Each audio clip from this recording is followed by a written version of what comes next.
Alright guys, so today I talked about, here's our steaks that have been sitting tenderizing for 24 hours. So now we're going to try our cast iron pan sear. So you're going to take your ghee, which is clarified butter, and thinking about 2 tablespoons. You want it so it coats the pan. So we're going to turn that on high until it gets all melted. And we're using ghee because it has a high smoke point. So, as you're searing these, it's almost the highest of all your different things versus like oil, olive oil. So, and since this pan's a little bit big, I might need a little more. And I also bought some silicone things for my cast iron pan. If you look here, it came with ones for the grip, ones for the handle. So. The good thing about this being cast iron, I don't really have to worry about it scraping metal on metal. And with cast iron, you get that extra built-in iron. So, but I did also buy some tongs when it came time to flipping. And then we have our bacon press. It's cute. It's got a pig. And on this side, it's got grill marks. So, as you can see, it's almost melted. We're almost ready for our next step.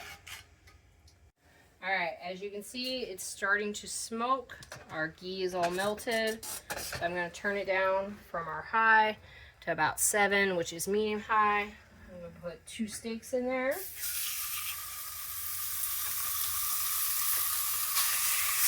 I'm going to put my bacon press to help with the curling.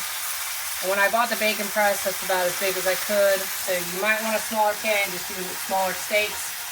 But for now, we're going to wait about 3-4 minutes and flip.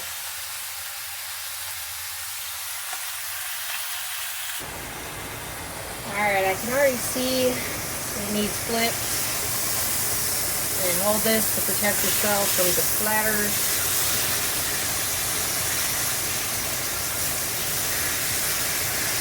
And this will help keep it from curling and keep it down.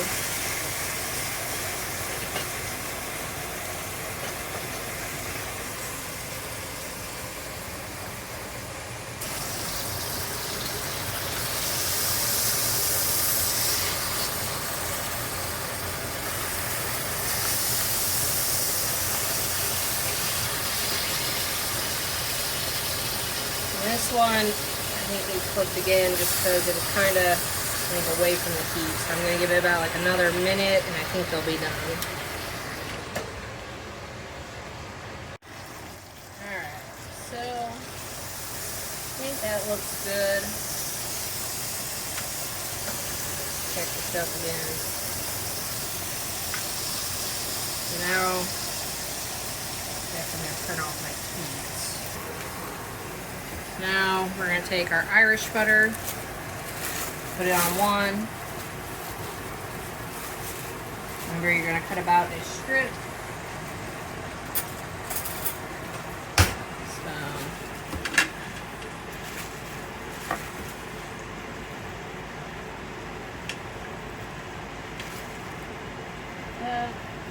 Set that on there. And I'm going to cut a strip from the regular to put on the other to try and see which one we like best.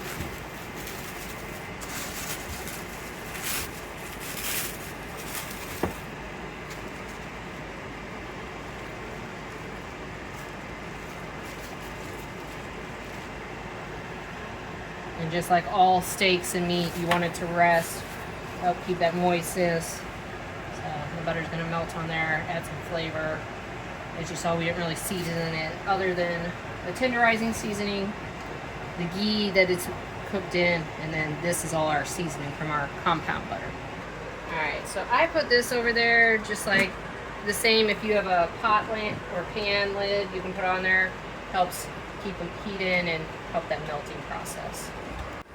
Alright, so I just taste tested.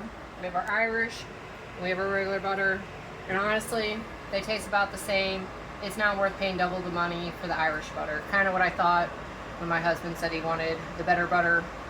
If it was something that didn't have all these seasonings, especially like garlic and onion, which are very strong seasonings, and it's got that truffle, which has got a strong taste too.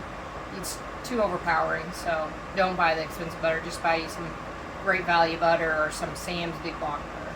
So, all right. Thank you for watching. Hope you enjoy your steaks. Peace.